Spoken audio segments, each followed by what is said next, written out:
Saludos, en esta ocasión vamos a presentarle ya lo que es la exposición de nuestro proyecto final, que consiste en la reselección de materiales de dos componentes de la mesa de futbolín, que son la empuñadura o mango y el tablero.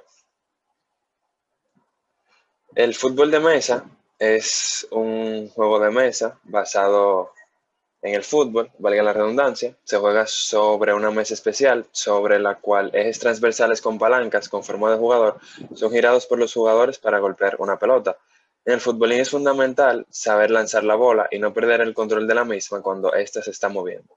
Cuando el jugador, atravesado con una barra, tiene posesión de la misma, la tiene que pasar al resto de compañeros hasta conseguir poder tirar a la portería. Entre las partes que componen este juego está la mesa de juego, la portería, barras, empuñaduras, jugadores y bola. En este proyecto se va a trabajar con la cancha de juego y la empuñadura. Como primer componente tenemos la empuñadura, que es una de las piezas más importantes, ya que es aquella de la cual el jugador hace uso para poder mover los tubos metálicos con el fin de mover los jugadores y así pues propiamente poder llevar a cabo el juego. Muchas están hechas de aluminio o polímero. Dentro de las restricciones no negociables, podemos mencionar la que para nosotros son las más importantes, que son el límite elástico alto, alta rigidez y resistencia a ácidos débiles y al agua. El límite elástico, ya que se necesita un material que resista altos valores de esfuerzos sin sufrir deformaciones permanentes y así poder mejorar la durabilidad del mismo.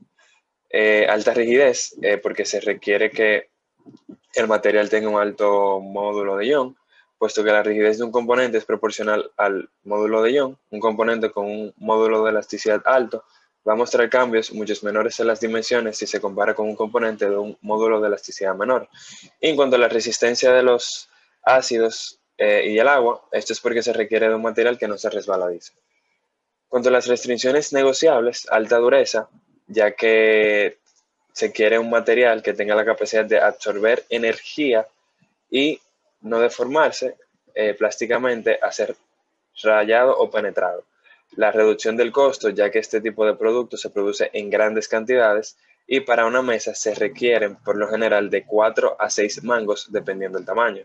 Baja huella de carbono porque siempre se busca que el material sea eco-friendly y la densidad baja también para la comodidad de los usuarios. Entre los objetivos tenemos maximizar la dureza, minimizar el impacto medioambiental, minimizar la densidad y minimizar el costo. Como variable libre tenemos el material, ya que no nos limitaremos a materiales específicos, sino que se escogerá el más apropiado de acuerdo a nuestras necesidades de cambios y los cálculos realizados. En la parte de la cuantificación, para el cálculo del límite elástico se asumirá el caso de que un hombre apriete la empuñadura y para la fuerza se tomó como referencia la fuerza de agarre de un hombre promedio según el estudio del 15º Congreso Internacional de Ergonomía CEMAC. La fuerza es de 100 libras fuerza, equivalente a 444.822 newton. Ya obtenida la fuerza, se procede a calcular el área de dicho componente. Y bueno, nos da el límite elástico, nos da un total de 657.131,09 pascal. El módulo de Young, como denominador, vamos a tomar una deformación de 0.045 y bueno, nos da 14.602.913.278 pascales.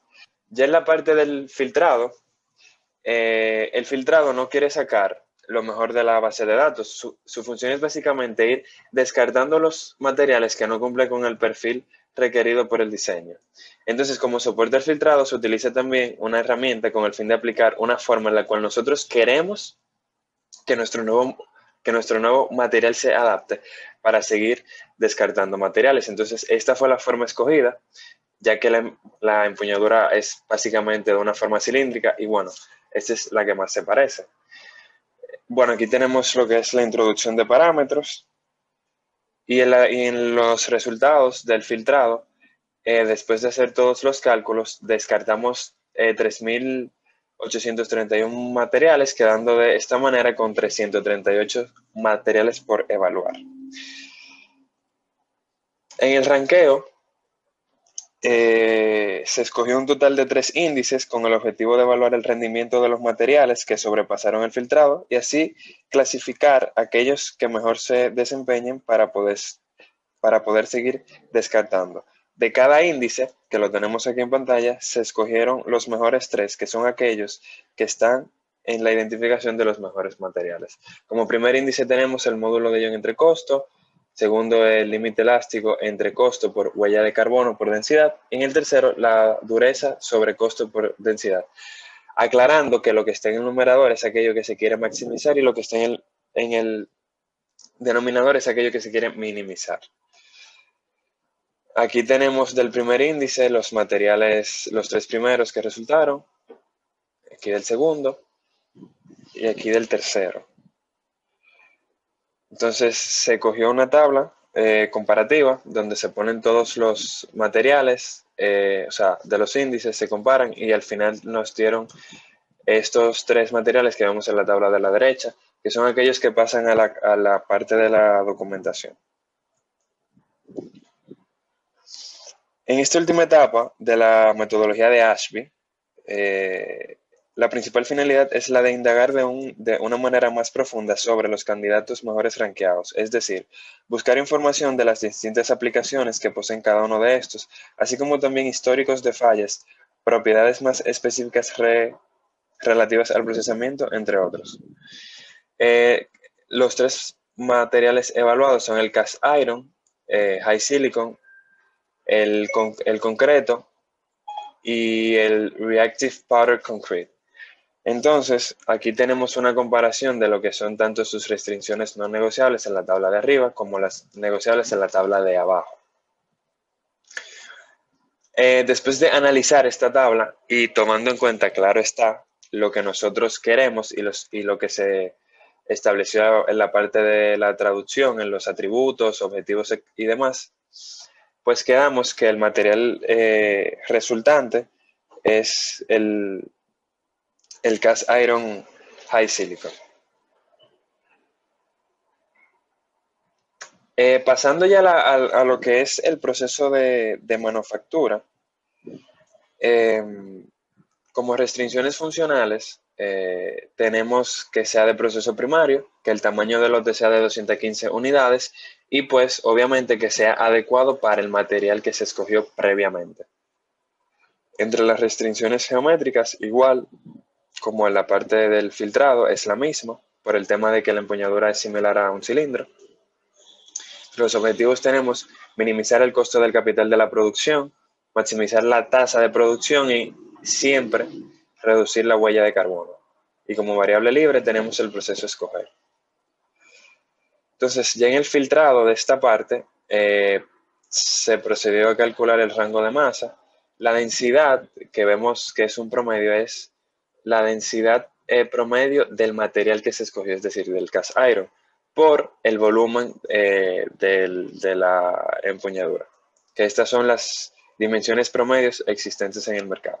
Nos dio una masa de 2.84 por 10 a la menos 5 kilogramos. Se introdujo en lo que es el software en Granta junto con las demás opciones.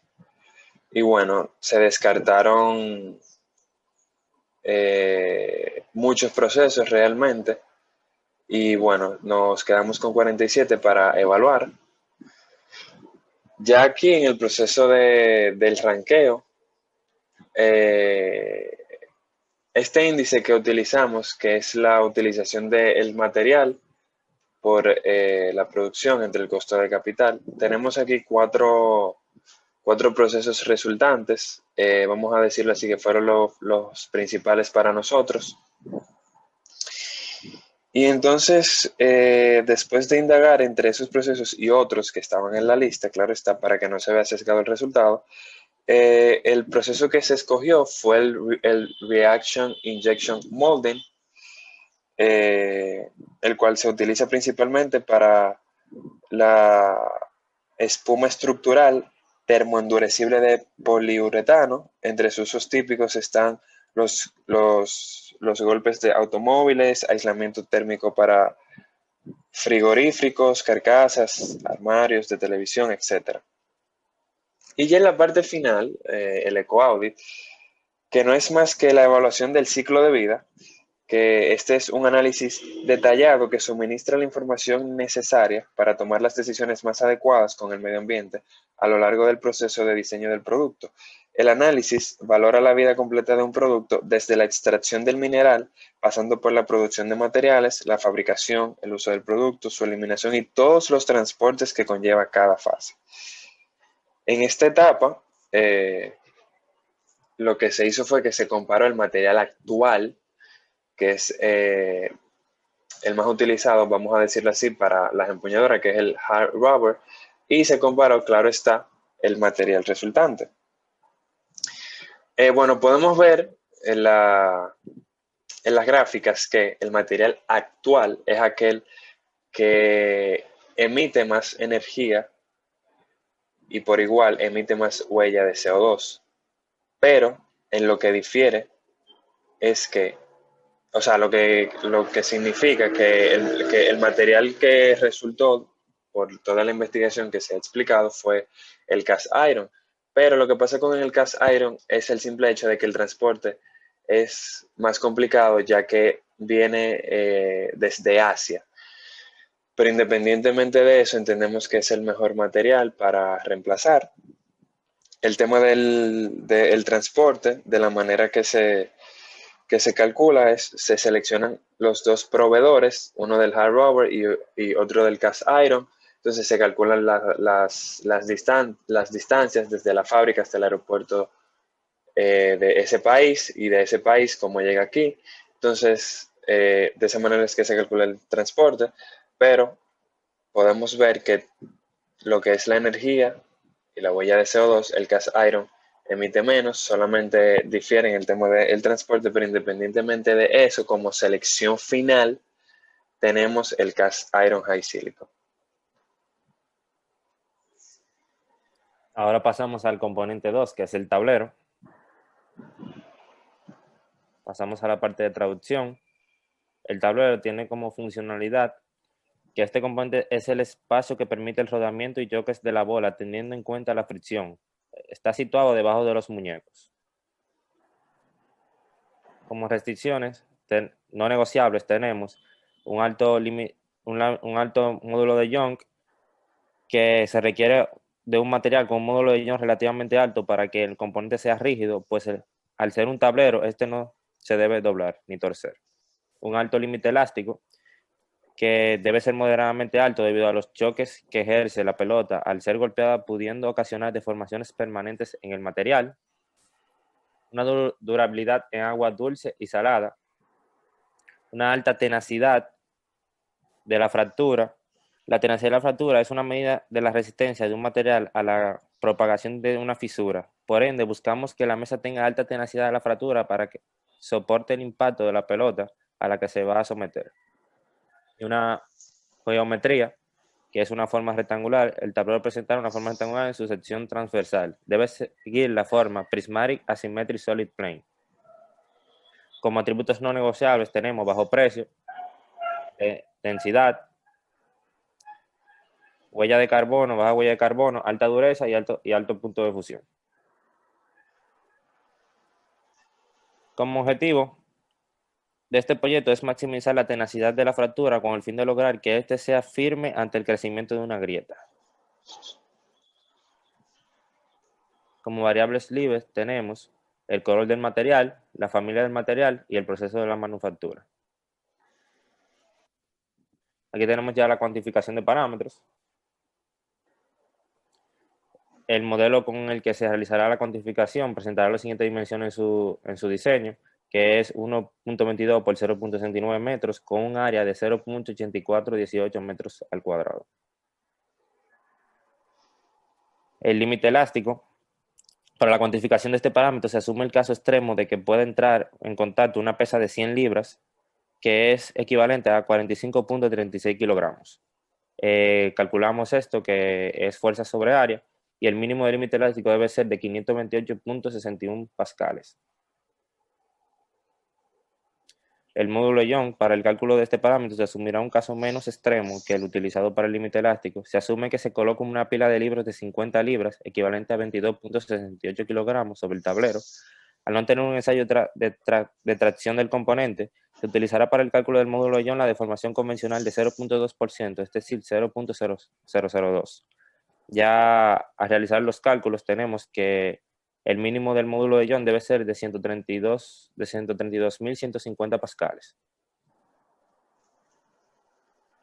Después tenemos la tenacidad de la fractura, que para calcular el mínimo de esta propiedad asumimos el caso extremo de golpear la mesa de futbolito con un martillo y que el impacto deja una imperfección visible de 5 centímetros, equivalentes a 0.05 metros.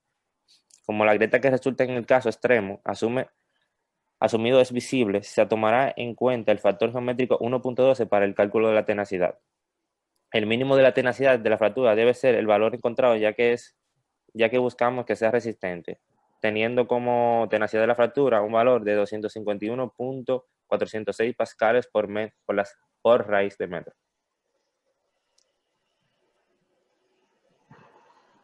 Pasamos al filtrado.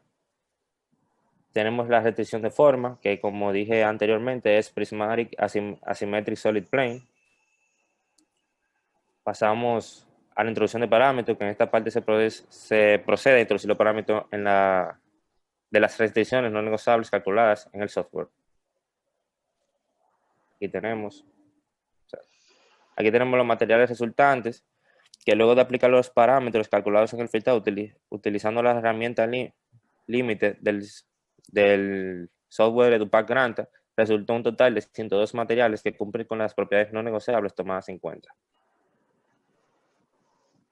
Ya tenemos la parte de ranqueo, tenemos la identificación de índices, que como primer índice tenemos como función de maximizar la tenacidad de la fractura, minimizar costo, densidad y huella de carbono, con un grado de importancia de un 2.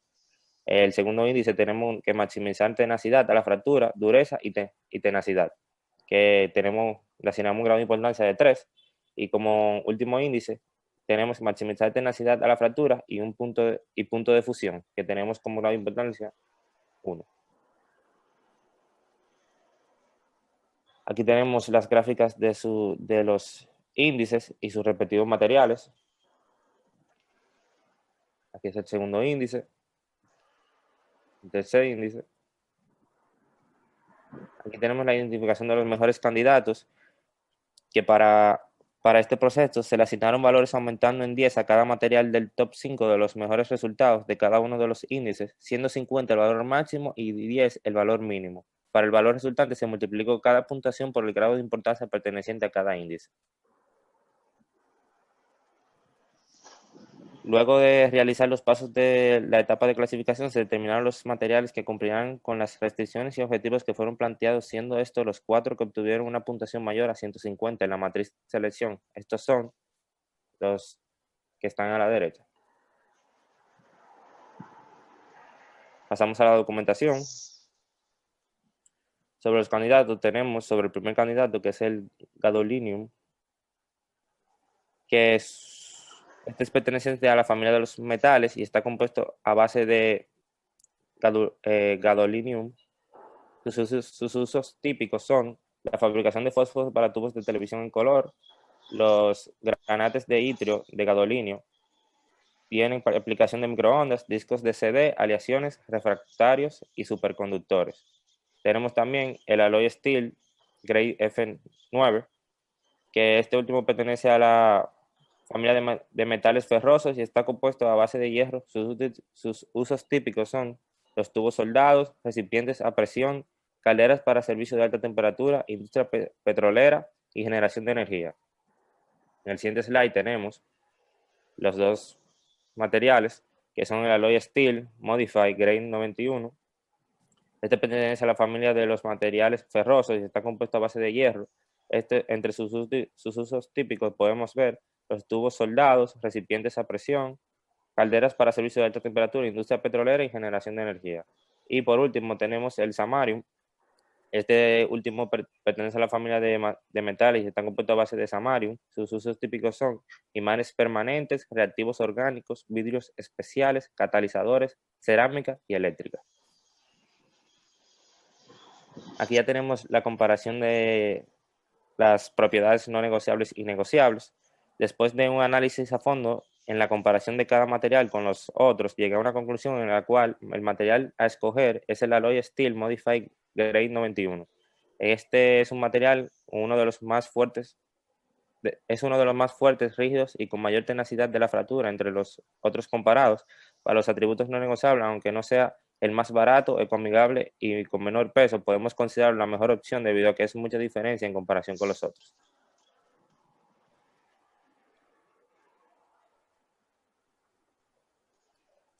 Pasamos al proceso de manufactura, la traducción. Tenemos como restricciones funcionales el material a usar, el tipo de proceso, la forma y el tamaño del lote. Como objetivo tenemos maximizar la tasa de producción, minimizar el costo de la inversión inicial, maximizar la proporción de uso del material y minimizar el costo de herramientas. Como variable libre tenemos el proceso a escoger. Tenemos ya el filtrado, tenemos la determinación de la masa, que la masa del modelo la podemos calcular de la siguiente manera. Tenemos un volumen de 0.03207 metros cúbicos, una densidad de 7.850 kilogramos sobre metro cúbico. La masa sería densidad por volumen y está en 251.75 kilogramos. Pasamos a la introducción de parámetros. Aquí podemos ver ya todos los parámetros introducidos en el software.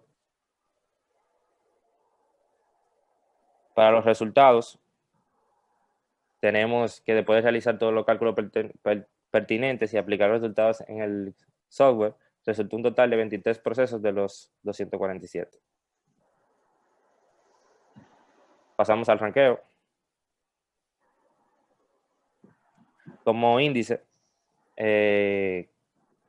establecí varios objetivos que fue maximizar la tasa de producción, minimizar el costo de capital y maximizar la proporción de uso del material. Este índice consta de la proporción de uso del material por la tasa de producción entre el costo de capital. Aquí tenemos la gráfica del ranqueo, que en esta escogimos los 3 mejores procesos. Estos son los 3 que más maximizan el índice. Aquí tenemos la comentación de los 3 mejores procesos escogidos. El primero, el Cold Heating and Offsetting. Entre sus usos típicos están la producción de cabezales en una amplia variedad de sujetadores, es la mayor aplicación del proceso. También se utiliza para cuerpos de bujías, pistones, ejes, espacios en blancos de engranajes, accesorios de manguera, cubos de rueda, muñones de eje, levas y bolas.